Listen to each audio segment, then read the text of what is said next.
How's it going, guys? I'm just here actually doing a review on my Joker statue. This is a William Paquet version, and I thought I'd go ahead and show you guys how it looks if anyone's interested in buying this piece. This is the full size 12.5 inches one. This is not the miniature one. I'm actually glad I decided to go with the bigger one because, well, bigger's always better, especially if you live here in Texas.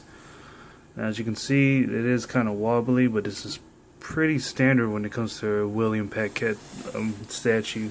Usually what most people would do is actually just glue the bottom of the foot right here down, and it usually stays the same, but I just thought I'd go ahead and hold off on that for a little while until I really find where I want them to be at. Now, if you look closely at the base, you will see that it does have some great detail in it. Well, as you can see here, most of the times when you do see a Joker statue, he is standing on a deck of cards, particularly the one showing his Joker face. And if you see here, even from the Nolan's version, it's the same actual Joker cards that he uses throughout the movie. Now, this is, of course, the same one he uses throughout the comic books, and particularly my personal favorite, the Batman 90 series, which I believe was this one he mostly used.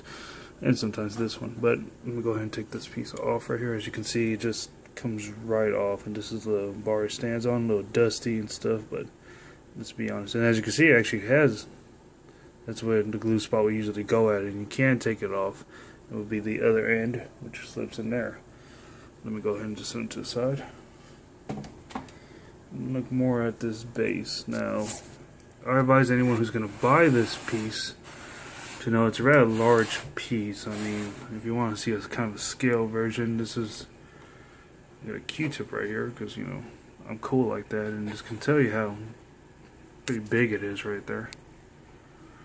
So that's about the width of the base. I believe, if I remember correctly, it was about 7 inches in width, diameter, and it's a very good weight. I would say this piece alone is about close to about 2 pounds, and maybe close to 3. And as you can see, if I turn it around, there's the number. This is 543 out of 4650.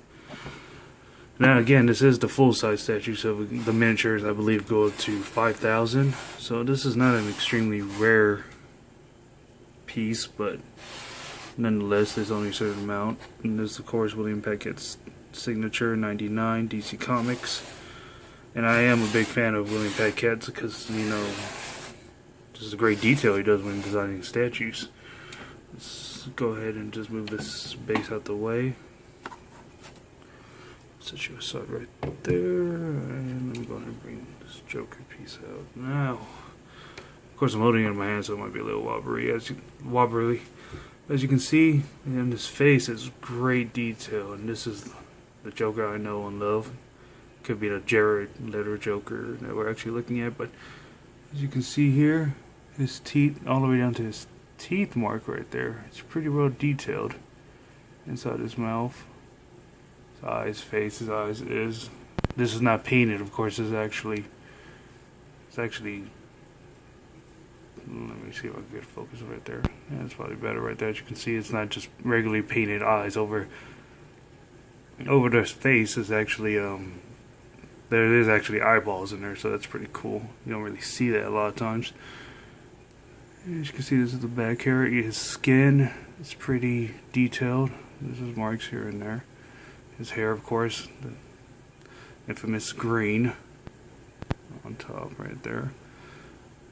And he's in his classic outfit, so that's really good, long sleeve. And of course, his hat, which I thought was a famous piece. This is the William Shakespeare pose, by the way, as you can see, to be or not to be pose. So I thought that was pretty awesome.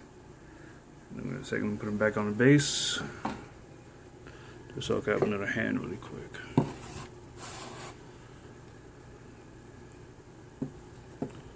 There we go. It slides right in. Okay. So, as you can see from the feet down up, pretty well good paint job, and this is hand painted, so if there might be like little brush strokes here and there, that is because, well, what you get when it's hand painted, and I think it's brilliant, and it brings out more detail within the piece, a more realistic touch. Here we go, there's a close look at that hat. There you go, this little neck, oh, this little hair for my cat. Great. And that's about it.